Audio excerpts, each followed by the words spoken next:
Okay, so yet again, comic review speed run. I do like doing these because I review so much, and honestly, a lot of these I don't have a whole lot else to say, and I feel like when I get too, um, I feel like when I get too, I'm like, oh, this and then just it'd be better off if I just summarize it rather than trying to get too deep into the review, like trying to make like a really in-depth review for some of these and some of these I don't. I mean, some of them I definitely will talk about more than others, I'm sure, but as of right now, this is a comic review speedrun.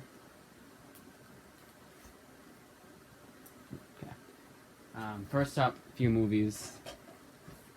First up is Priscilla. This is one I watched recently. And I watched it along with Elvis. Elvis first. I had watched Elvis before, and then Priscilla. That was a big reason for why I was a bit skeptical to watch Priscilla, because of not only the controversy involving the daughter, who unfortunately passed away. I did not know that until I was reading it recently. Um, Lisa Marie Presley recently passed away. It was like complications of surgery or something. It was very sad to hear. But she did not want this. She did not want Priscilla to be made because she did not see her father that way, and she thought it was very cruel that this was being made this way. Now, that aside, I did think this was a good movie, and each movie has ups and downs, but I think both it's kind of like this is the perfect companion to Elvis. Elvis gives you something that's more flashy and more mainstream, more like the editing is really snazzy and it's honestly for an almost 3 hour, 2 hour, 2.5 hour movie, it does flow very well. It feels like it's only like a 2 hour movie, not 2.5 hours. Whereas this is a lot slower, and Priscilla is a lot slower and less mainstream. It's from A24, and A24 likes to make more independent films. So it feels more like an indie flick. And both accomplish what they're going for, and both do it very well. I think both are definitely worth watching. And also, because this is very open ended apparently, according to Sofia Coppola, this is very open ended. And Priscilla Presley was also a writer, and she said the same thing. I think it's the best way to portray this romance, because Elvis, I think, without the drugs, would have been a much different person. And if he only got off of the drugs, they would have had a much better life than they would have if he hadn't gotten so hooked on the pills and the heroin and everything like that. Harold and Maude, it was the most controversial movie I have showed my parents ever. It was my parents, well, my mother, my sister, and her boyfriend, and it was probably the worst movie I could have picked that wasn't an R-rated movie or worse. It's PG, and this is The Graduate, but Mrs. Robinson is much older, and that is going to discuss a lot of discuss. No, I said right. I thought I said discuss, like discussing a movie, not discuss like cool. But this is going to discuss a lot of people, and I think that, in my interpretation was, you're not supposed to these people are supposed to be friends. And I think that's what they should have done, because Iman is very helpful towards Harold. Like she gets him, Harold isn't he doesn't have the best life, and Maud like makes his life better. And I think that if you just stuck with that, it'd been a lot better. I still liked it. I still think it was a good movie. I can still understand why people love this movie. And the soundtrack is amazing, like with The Graduate. But instead of all Simon and Garfunkel, this is all Cat Stevens. And I'm a big fan of Cat Stevens. And just that genre of music, too. Man of Steel did not hold up as well. I think that Henry Cavill's performance is the best thing in this movie, but it's bogged down by a very generic and cookie cutter story. Judge Dredd was not as bad as I thought it was going to be. I actually kind of enjoyed it in a so bad it's good kind of way. Dredd gave me everything that I wanted out of a Judge Dredd movie. Like, every last thing. Above and beyond, this is just as underrated as people are saying it is. I just realized, oh, that's why. It's like, oh wait, I have another movie under here, but it's not, it's a way of returning, it's got the wrong copy. I want to get the extended cut, thought I get the extended cut of the movie, it's not, it's the actual cut, and I haven't watched it, so I'm not going to review it. Now on to the comics, and this is a huge ass, big ol' did not finish. This was Garth Ennis's take on Judge Dredd, and I was very excited for that. I was expecting something that was going to be not as good as Preacher, but at least be a Garth Ennis, like, you know, up to his, like, he's taking all of his potential into his comic. This comic came out in '92, so it's most likely one of, if not the first thing Garth Ennis ever wrote for comics, and it shows. And that's why I didn't finish this book, because it was very, very amateurish and boring and slow and a slog to get through. And I only read, like, what, 30 pages? Human Remains, I think it gets my pick of the week. This was absolutely fantastic. This is basically, the plot is basically A Quiet Place. It'd be quiet, but it's more emotions. They can't get too loud. They can't yell too much. Lovemaking is off the table completely. And I think that's like a wonderful way of having a familiar plot. So if you like A Quiet Place, then you'll like this. But also changing it and making it more about emotions than about being quiet. And I'm sure that, I know A Quiet Place definitely dealt with that too. But this is just, and this is the honestly, if you like The Quiet Place, you'll love this. I absolutely love this comic. And so Piers Milligan, who I think is an extremely underrated writer. Giant Days Volume 2. I did end up getting this book. I put it in after because a few books came in later, as we'll soon see. Oh, and also a few movies too. Priscilla I didn't show off before. So there you go. So Giant Days Volume 2, still as good as Volume 1, and still like just this is my kind of indie comedy drama, like almost like a sitcom turned into a comic kind of thing. It's my kind of thing. Lumberjanes, I'm dropping. It's just gone downhill, and it's not as interesting anymore. And it's just basic, and it's it's nothing too offensive. It's not like any of the characters act completely different than they would in the first two volumes. None of that. It's just kind of, it's old. At the very least, I'm taking a break from the series. I have to this time around, as we'll soon see for tomorrow's video. Exo Manowar, I thought was decent enough. Nothing at all memorable, though. Like, I already kind of forget most of what happened in this book. Very forgettable. Hellboy, The Right Hand of Doom, just as good as the last few Hellboys have been.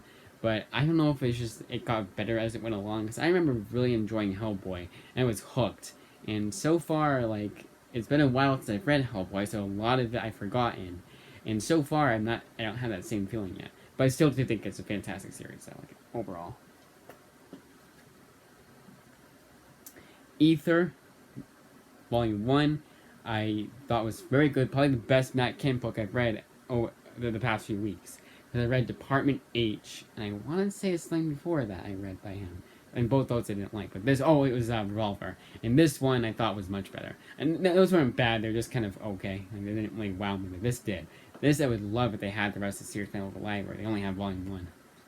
But again, it's kind of good they only had Volume 1 because I checked out a lot. So you'll soon see tomorrow. Even taking out the books, like saying, okay, I'm not going to get this one this week. Even doing that is a lot. Planet of the Apes, Volume 1, vastly improved over my first read-through. When I read this the first time, I was pretty damn disappointed, honestly. But this time around, having different expectations going in, I enjoy this a lot more. This is definitely worthy. This is definitely a comic that David F. Walker put a lot of his effort into. Almost all of his effort into. You could tell it was almost a passion project of his. Captain Marvel is still a slog. They don't have Volume 3. I might check out Volume 3 elsewhere, but I don't feel any need to. Margaret Soul's run is just a bland run. There's a few things in here I liked, but nothing that was at all worth mentioning. Back-to-back reviews of Gwenpool by Christopher Hastings, Volume 5, and Leah Williams' run. Now, Christopher Hastings' run is one of the most creative comics I have ever read. It takes these, like, interpretations. It takes these, like, tropes of characters, and it does everything it wants to, and it has so much fun. It wants to, not has to. Everything it wants to do with it, and it has so much potential, and it goes above and beyond my expectations. Absolutely a fantastic comic. 100%. And Leah Williams' run is not bad. I think it's a worthy follow-up. and I think it definitely captures the spirit and tone of the Gwenpool books. I think it's still good.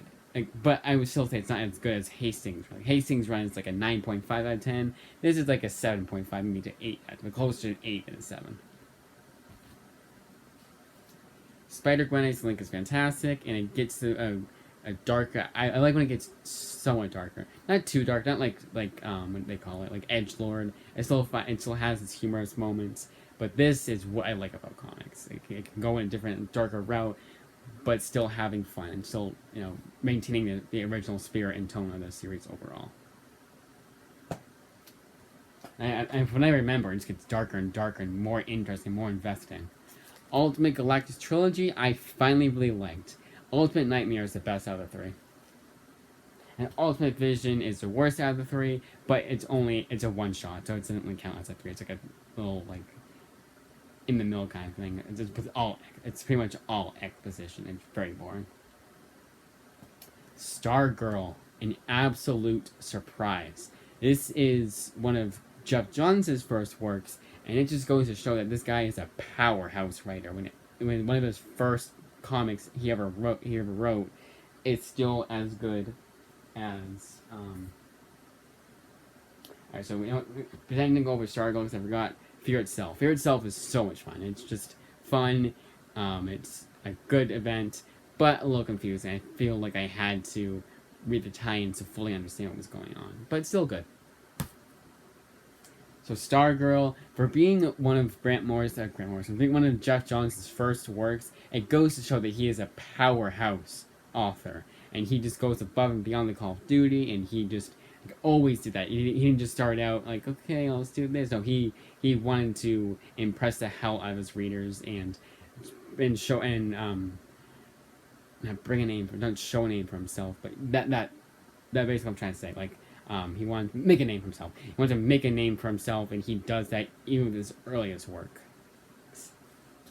Well, I shouldn't say works, because it's plural, because I haven't read any of his other earlier stuff, I don't think, at least.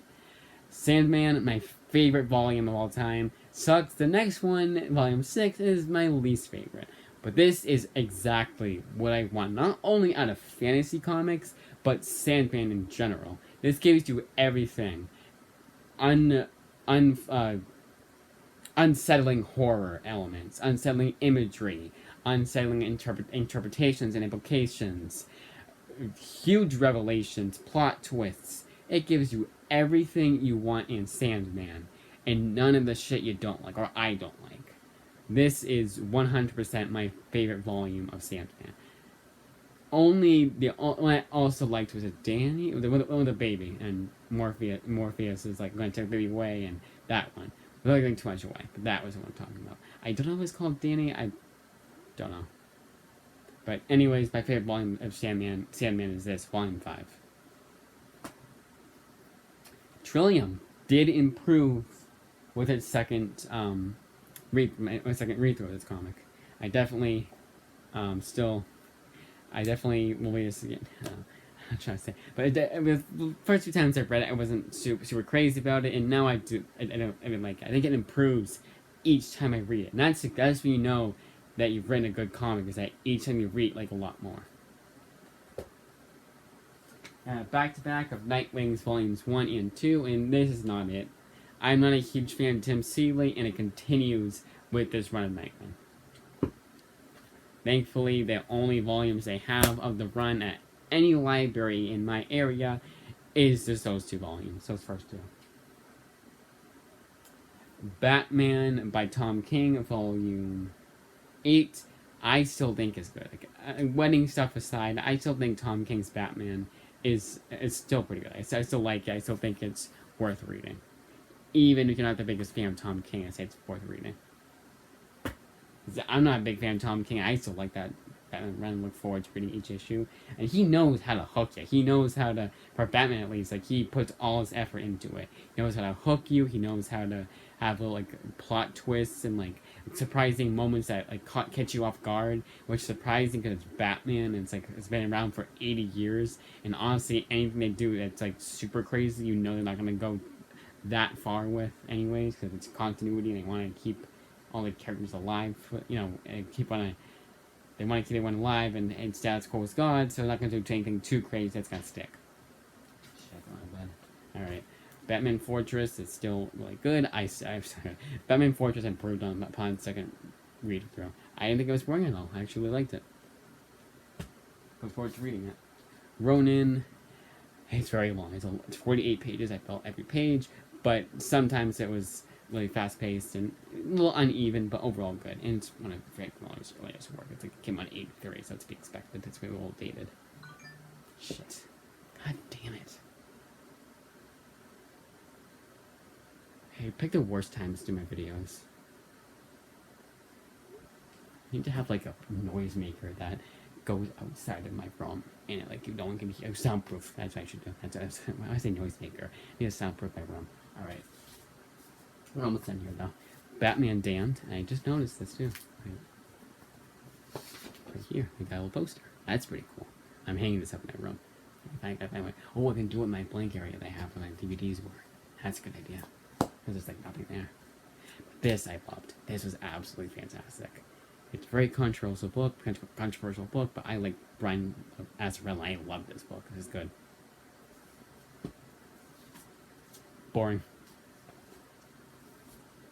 Outstanding. Another outstanding book, and I read before. Still feel the same way. I feel like it's really good. And mine collects the comic. Like, I used to like collects the comics writing. Overall. Improved on its first read through. I like this a lot more now. But still, Simon Spurrier is not the best writer for me. And Sin City. Still instantly good. But the weakest volume. Still good though, but weakest volume. God, My Last Man. Still insanely good. The ending, and the ending improved this time around. I finally understand what he was going for. And I finally get it. That's it.